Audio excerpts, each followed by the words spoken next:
Assalamualaikum warahmatullahi wabarakatuh. Berjumpa lagi dengan saya di channel YouTube Dwi Gandung Hartanto. Pada kesempatan kali ini, saya akan memberikan beberapa materi mengenai jurnalistik. Sebelum kita lanjut, ada baiknya kalian semua like, subscribe, dan komen di channel ini. Oke, adapun jurnalistik yang akan saya berikan adalah jurnalistik cetak, jurnalistik televisi, dan jurnalistik online. Seperti apa pembahasannya? Silakan kalian ikuti pembahasan sebagai berikut. Oke, ketemu lagi di pembahasan untuk mata pelajaran jurnalistik cetak, ya. Pada pembahasan kali ini kita akan bahas mengenai desain layout, ya. Desain layout menurut Suryanto Rustan, ya, tahun 2009, dikemukakan bahwa pada dasarnya layout ini dapat dijabarkan sebagai tata letak elemen-elemen desain terhadap suatu bidang dalam media tertentu untuk mendukung konsep atau pesan yang dibawanya. Layout yang dimaksud di sini adalah tata letak dari elemen-elemen karya tulis ilmiah, ya, populer pada suatu bidang dua dimensi untuk mendukung sebuah konsep atau pesan yang dibawanya. Nah, tujuan utama dari konsep layout ini adalah mengolah tampilan elemen, gambar, dan teks agar menjadi komunikatif dan juga menarik melalui cara tertentu yang dapat memudahkan si pembaca menerima informasi yang disajikan. Kemudian, elemen layout ini dibagi menjadi tiga, yaitu ada elemen teks, elemen visual, dan invisible element. Ya. Secara umum, tujuan adanya berbagai macam elemen tersebut di dalam sebuah layout ini adalah untuk menyampaikan informasi dengan lengkap dan tepat, serta memberikan kenyamanan pada saat membaca, termasuk kemudahan mencari informasi yang dibutuhkan, juga termasuk juga kepada estetika atau keindahan dari tampilan. Umumnya, semua karya desain grafis ini akan menggunakan sebagian atau bahkan seluruhan dari elemen layout. Nah, untuk lebih jelasnya, ini adalah beberapa elemen layout yang biasa digunakan. Yang pertama ini adalah judul atau head atau headline. Suatu tulisan biasanya ini akan diawali oleh sebuah atau beberapa kata singkat. Yang biasanya kata singkat ini kita sebut sebagai judul. Judul ini dibuat ukuran besar untuk menarik perhatian si pembaca dan membedakan dari elemen layout lainnya. Nah, selain dari ukuran, pemilihan sifat yang tercermin dari jenis huruf yang dipilih ini juga harus menarik. Karena segi estetik pada judul ini akan lebih diprioritaskan, ya, agar terlihat lebih baik, terlihat lebih indah, lebih menarik. Misalnya, dapat dengan menggunakan huruf-huruf yang bersifat dekoratif dan bukan huruf-huruf yang terlihat normal. Seperti kalian lihat ini pada gambar, itu tulisan topi, kemudian hari-hari penuh warna, kemudian labella violet, kemudian dan cut above, itu adalah bentuk dari contoh judul, ya, head atau headline. Yang kedua ini adalah deck. Deck adalah gambaran singkat tentang topik yang dibicarakan pada isi tulisan, ya, atau disebut dengan body text. Letak deck ini bervariasi, tapi biasanya dia akan ada di antara judul dan isi. Fungsi deck ini sebagai pengantar sebelum orang membaca isi tulisan. Biasanya ciri dari deck ini ukuran hurufnya lebih kecil dari judul, tapi tidak sekecil huruf pada isi. Jenis huruf yang digunakan ini akan berbeda dengan jenis huruf yang digunakan pada judul. Di sini dapat menggunakan jenis huruf yang sama, tapi warnanya akan dibedakan dengan warna judul dan juga warna tulisan. Itu, ya. Nah, ada atau tidaknya deck dan penataan letaknya ini akan dipengaruhi oleh luas area halaman yang tersedia dan panjang pendeknya sebuah artikel gitu. Jadi deck ini bisa boleh ada, boleh enggak, ini tergantung juga dari pengaturan letak ya, bisa juga dari penyediaan halaman, areanya dan lain sebagainya. Nah, jadi kalau misalnya kita lihat deck ini seperti misalkan apa ya, cerita singkat dari isinya gitu ya. Isinya ini apa nih gitu. Nah, kalau misalnya dilihat itu kalian bisa lihat di layar itu ada undercover giving, yaitu itu adalah decknya. Kemudian di bawah penolak petaka itu ada tulisan yang lebih besar dari isi, ada lebih kecil dari judul, itu adalah decknya. Selanjutnya adalah isi. Isi atau kita sebut dengan body text.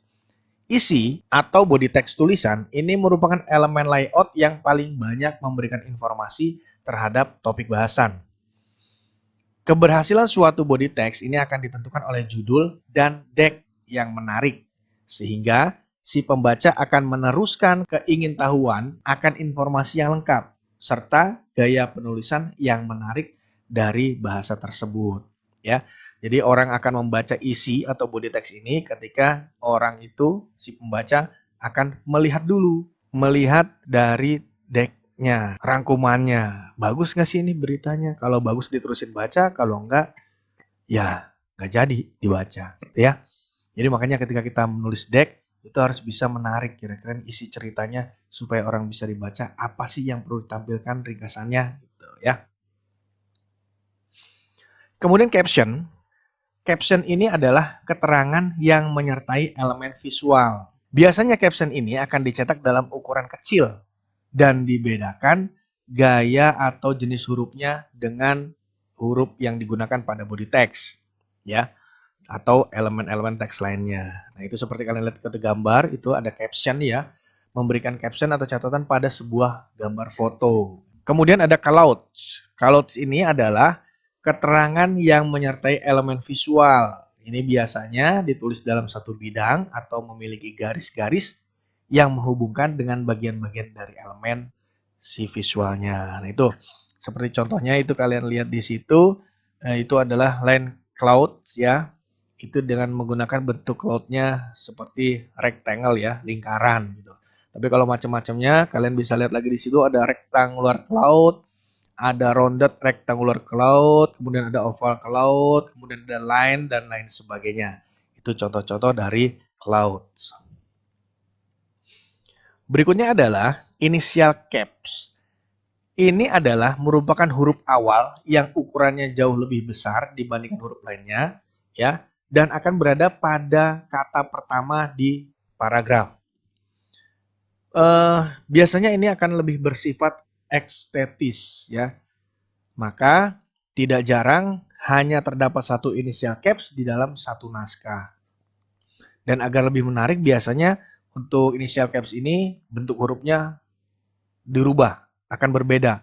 Ukurannya lebih besar, jenisnya pun bisa berbeda, dan warnanya itu pun bisa berbeda. Ya.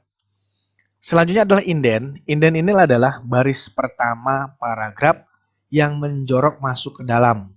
Nah, sedangkan hanging indent ini adalah kebalikannya, yaitu baris pertama tetap pada posisi dan baris-baris di bawahnya akan menjorok masuk ke dalam.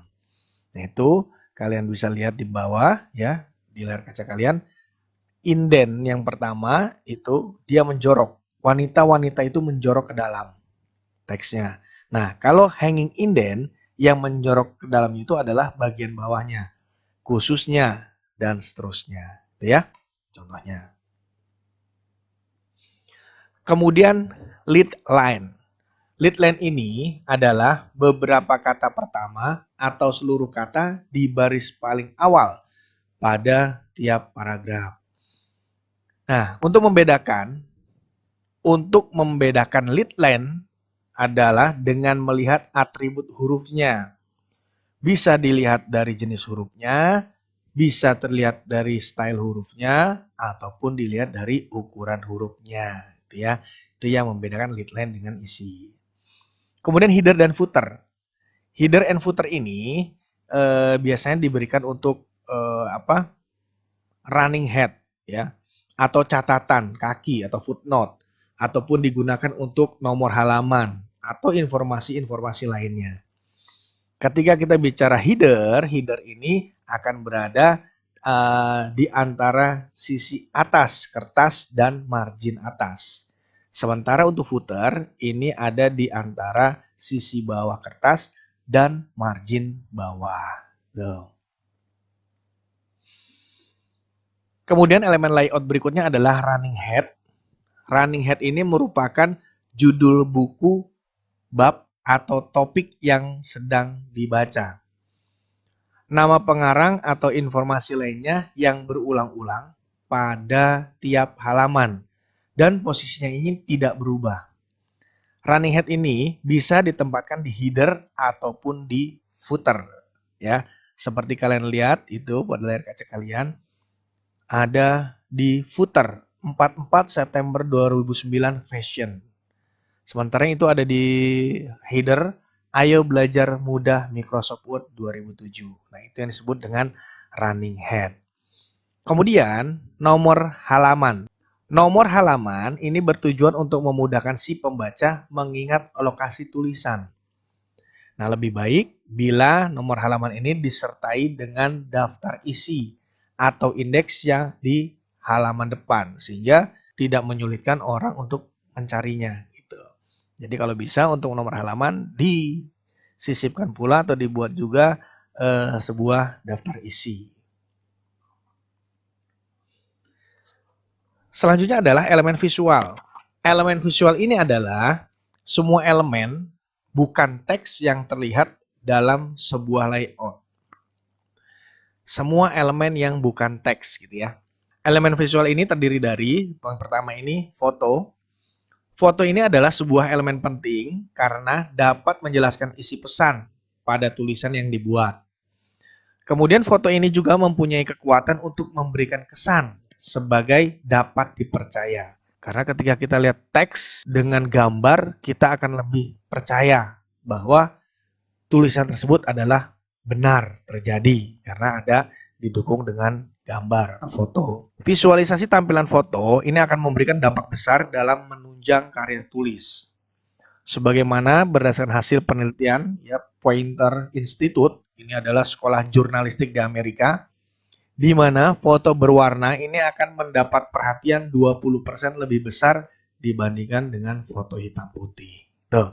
Jadi penambahan elemen visual berupa foto ini akan memberikan sesuatu yang menarik sehingga bisa meyakinkan pembaca karena pembaca akan merasa percaya dengan adanya bantuan gambar terhadap teks yang kita buat. Kemudian adalah artworks. Artworks ini adalah semua jenis karya seni, bukan fotografi. Baik ini berupa ilustrasi, kartun, ataupun sketsa. Pada suatu situasi tertentu, artwork atau clip art ini sering menjadi pilihan yang lebih dapat diandalkan dibandingkan bila memakai teknik fotografi. Karena dapat menyajikan informasi menjadi jauh lebih menarik. Tuh. Kemudian ada informational graphic. Informational graphic atau infografik ini adalah berupa fakta-fakta dan juga data-data statistik dari hasil survei dan sebuah penelitian yang akan disajikan dalam bentuk grafik atau chart, bisa juga dengan diagram, tabel, dan juga peta. Ya, seperti kalian lihat di layar kaca kalian itu artwork, yaitu adalah contoh artwork pada majalah Hearst, ya Hearst. Kemudian itu informasi grafik dalam bentuk diagram, ya diagram atau chart. Tuh. Kemudian adalah garis atau rules. Di dalam sebuah layout, garis ini mempunyai sifat yang fungsional, antara lain untuk membagi suatu area atau untuk menentukan penyeimbang berat dan sebagai juga elemen pengikat sistem desain supaya terjaga kesatuannya. Itu kalian bisa lihat ada contoh garis di tengah itu ya, itu adalah difungsikan sebagai pembagi ya, pembagi. Kemudian ada kotak atau box. Ini biasanya berisi tulisan yang bersifat tambahan dari tulisan yang utama. Nah, bila letaknya di pinggir halaman, ini disebut dengan sidebar. Elemen-elemen visual ini juga sering diberikan kotak supaya terlihat jauh lebih rapi, ya. Jadi pemberian kotak atau box ini juga bisa kalau misalkan kita ingin menambahkan sebuah informasi atau tulisan tambahan yang akan melengkapi isi, ya, isi dari tulisan yang kita buat. Itu bisa kita tambahkan box. Kemudian poin atau bullet ini adalah daftar atau list yang mempunyai beberapa baris berurut ke bawah dan biasanya di depan tiap baris itu akan diberi penanda berupa angka ya jika itu adalah sebuah nomor ya, numbering, atau berupa simbol atau digits ya. Itu biasanya tandanya bisa panah, bisa strip, bisa bintang dan lain sebagainya ya. Jadi kalau berbentuk angka itu kita sebut dengan numbering, kalau misalkan berupa simbol kita sebut dengan digit. Kemudian ada invisible element. Ini elemen-elemen yang tergolong sebagai invisible element adalah pondasi atau kerangka yang berfungsi sebagai acuan penempatan dari semua elemen-elemen layout. Nah, elemen ini dirancang terlebih dahulu ya. Kemudian baru menyusul elemen-elemen yang lainnya seperti elemen teks dan juga elemen visual. Nah, sesuai dengan namanya, elemen ini nantinya tidak akan terlihat pada hasil produksi atau tidak ikut dicetak. Loh. Tapi elemen ini punya fungsi yang sangat penting, terutama kita dalam membuat layout ya. Jadi ini untuk menentukan ya, untuk menentukan letak-letak atau tata letak sehingga kita bisa mengatur layout elemen teks ya yang banyak ataupun dengan halaman-halamannya gitu. Jadi semuanya kita rencanakan dulu dengan invisible element ini, di manakah teksnya, di mana gambarnya, sehingga ini dapat terbentuk berapa halaman yang akan kita buat, pada halamannya akan ada berapa tampilan untuk teks, berapa untuk gambar dan lain sebagainya. Nah, dalam kondisi seperti itu, invisible element ini akan bermanfaat sebagai salah satu pembentuk Unity dari keseluruhan layout ya. Bicara invisible element, ini dia terdiri dari margin. Margin ini menentukan jarak antara pinggir kertas dengan ruang yang akan diisi oleh elemen layout, baik itu gambar ataupun tulisan. Fungsinya ini untuk mencegah agar elemen-elemen layout tidak terlalu berhimpit ke tepi halaman. Karena elemen layout ini dapat terpotong saat dilakukan proses pencetakan. Nah, kalau misalkan kalian lihat itu di layar kalian, itu ada yang paling pertama margin pada halaman tunggal. Tampilannya seperti itu ya. Jarak margin yang sama di tiap sisi halaman akan memberikan kesan yang kaku. Kemudian yang sebelah kanannya itu adalah jarak margin yang tidak sama dari tiap sisi halaman ya. Ini akan memberikan kesan asimetris dan tidak terlalu kaku. Nah, kemudian ketika dibuat pada dua halaman terbuka, biasanya halaman yang di tengah-tengah gitu ya, kita bisa lihat dengan sekaligus. Ini margin simetris. Halaman sebelah kanan adalah cerminan dari halaman kiri ya. Ini paling banyak digunakan kalau bisa dilihat di situ ya. Tuh, itu contohnya. Kemudian selanjutnya adalah grid. Grid ini mempermudah untuk menentukan peletakan elemen-elemen layout dan mempertahankan konsistensi serta kesatuan layout terlebih untuk karya desain yang mempunyai beberapa halaman. Nah, langkah pertama membuat grid ini adalah membagi halaman menjadi beberapa kolom dengan garis-garis vertikal. Nah, pada sebuah halaman dapat dibuat 2 kolom, 3 kolom, atau bahkan lebih dari itu. Ya. Kemudian selanjutnya adalah melakukan perancangan. Merancang penempatan elemen teks dan juga elemen visual.